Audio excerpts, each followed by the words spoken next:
होत आहे की बघता बघता या देशाच्या स्वातंत्र्याला 80 वर्ष होत आलेले आहे।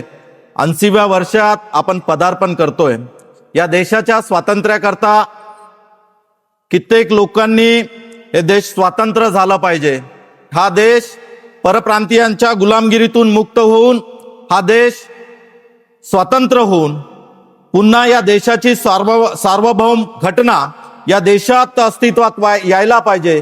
या दृष्टिकोनातून कित्येक स्वातंत्र्य संग्राम सैनिकांनी या देशाकरता स्वतःच्या प्राणाची आहुती दिली।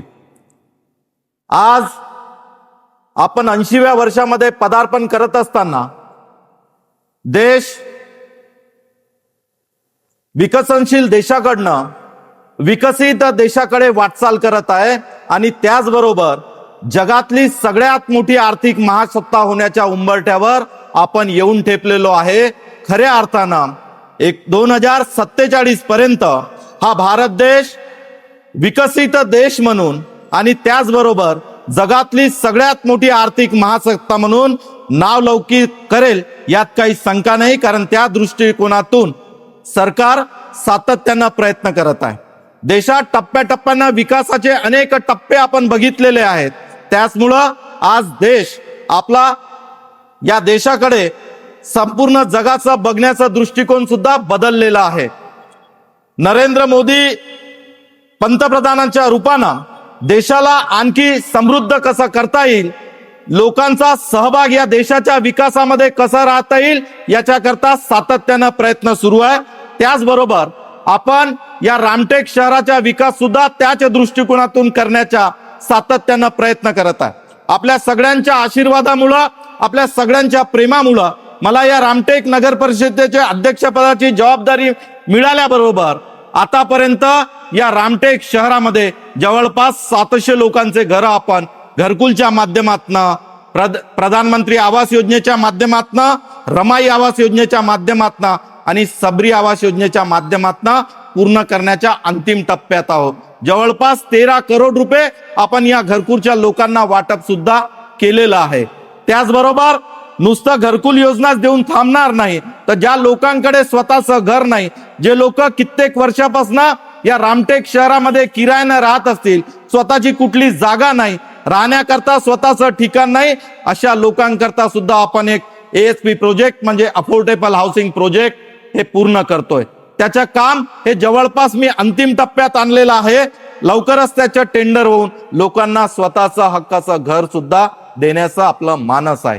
त्याचबरोबर आपल्या शासनाच्या विविध योजनेमध्ये विकासाचं काम करत असताना ज्या ज्या लोकांचे घर किंवा प्लॉट जरा त्या विकासाच्या दृष्टिकोनात मधामध्ये येत असतील, त्याही लोकांकरता आपण माननीय नामदार आशिषजी जयस्वाल साहेब यांच्या मार्गदर्शनात एक योजना तयार करतोय की कुठं कुणाचं घर तुटत असेल, कुणालाही बेघर न करता त्यांना स्वतःचं एक 2 BHK म्हणजे 2 बेडरूम हॉल किचन अशा प्रकारचं एक चांगलं घर सुद्धा आपण त्यांना देतोय।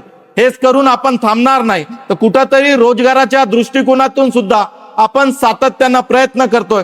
त्याचमुळे जवळपास 1,10,00,000 रुपये आपण विविध बचत गटांना आणि स्वयंरोजगारासाठी आतापर्यंत आल्या वाटप केलेला आहे। या शहराला चांगला आणखी करण्याकरता विविध विकास योजना हा टप्प्याटप्प्यानं आपण पार पडतोय। त्याचाच भाग म्हणजे आपला नेहरू मैदान, हा नेहरू मैदान हे चांगलं करण्याकरता त्याचं काम आपण अंतिम टप्प्यात आलेलं आहे। शेवटचा टप्प्याचं काम त्याचं सुरू आहे, फ्लड लाईटचं काम करणं सुरू आहे। लवकरच आपल्याला नेहरू मैदानाचं काम हे पूर्ण झालेलं दिसेल। त्याचबरोबर राखी तलावाचं काम सुद्धा हे अंतिम टप्प्यात आहे। त्याची रिटेनिंग वॉल असो, गझिबो असो, हे सगळे प्रकार म्हणजे भविष्यामध्ये जर तुम्ही बघाल तर राखी तलाव हे चांगलं झालेलं दिसेल। त्याचबरोबर अंबाळ्यामध्ये सुद्धा 7 कोटीचा प्रोजेक्ट आपण पूर्ण करतोय। तिथं पार्किंगची व्यवस्था खाली करून तिथं कम्युनिटी हॉल आणि व्यापारी संकुल अशा प्रकारचं काम करून त्या अंबाळ्याच्या परिसरात मधली जी पार्किंगची समस्या आहे ती सुद्धा दूर करून तिथल्या लोकांना न्याय देण्याचं काम सुद्धा आपण भविष्याच्या काळामध्ये करणार आहोत।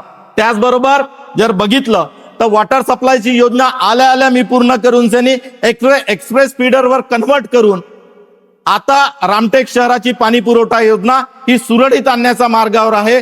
आता पाण्याच्या बाबतीत आपल्याकडे तेवढी समस्या राहिली नाही, कारण आपली योजना ही आता एक्सप्रेस फीडरवर सुरू झाली असल्यामुळं लोकांना पिण्याचं पाणी सुद्धा मुबलक देण्याच्या दृष्टिकोनातून आपण प्रयत्न करता. भविष्यातले शासकीय अधिकारी हे आपल्या शहरातून घडल्या पाहिजे, या शहरातून चांगले प्रशासकीय सेवेमध्ये लोक गेल्या पाहिजे, विद्यार्थी गेल्या पाहिजे.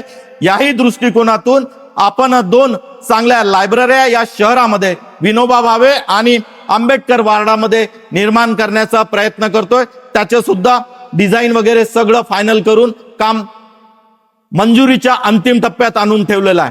येणाऱ्या काळामध्ये रामटेक शहर हे निश्चितपणानं तुम्हाला बदललेलं दिसणार आहे. काही लोक फक्त निगेटिव्ह या शहराविषयी निगेटिव्ह बातम्या, निगेटिव्ह चर्चा करण्यापेक्षा या शहरामध्ये आपण सुद्धा एक चांगलं सुजाण नागरिक म्हणून राहून या शहरामध्ये आपलं योगदान नुसतं निगेटिव्ह पुरता न ठेवता पॉझिटिव्हिटीनं काम करून या शहराचा चांगल्या याच्यामध्ये निश्चितपणानं आपण हातभार लावला पाहिजे. या दृष्टिकोनातून सगळ्यांनी प्रयत्न करणं गरजेचं आहे. आतापर्यंत या शहराच्या विकासामध्ये रामटेक शहरातल्या प्रत्येक लोकप्रतिनिधीची, प्रत्येक पक्षाची आणि सर्वसामान्य जनतेची साथ राहिलेली आहे. ज्या प्रकारे सरकार स्मार्ट सिटी आणि स्मार्ट विलेजेस निर्माण करतायत, त्याच प्रकारे रामटेकच्या शहराच्या लोकांनी सुद्धा स्मार्ट नागरिक होणं गरजेचं आहे. कचरा रस्त्यावर टाकण्यापेक्षा कचरा हा डस्टबिन मध्ये टाकला पाहिजे. आपण ज्या प्रकारे रामटेक नगर परिषदेमध्ये रामटेक शहर हे चांगलं झालं पाहिजे या दृष्टिकोनातून पॉलिथिन बंदीचा निर्णय घेतला. त्याकरता प्रत्येक नागरिकांनी सहकार्य करणं गरजेचं आहे.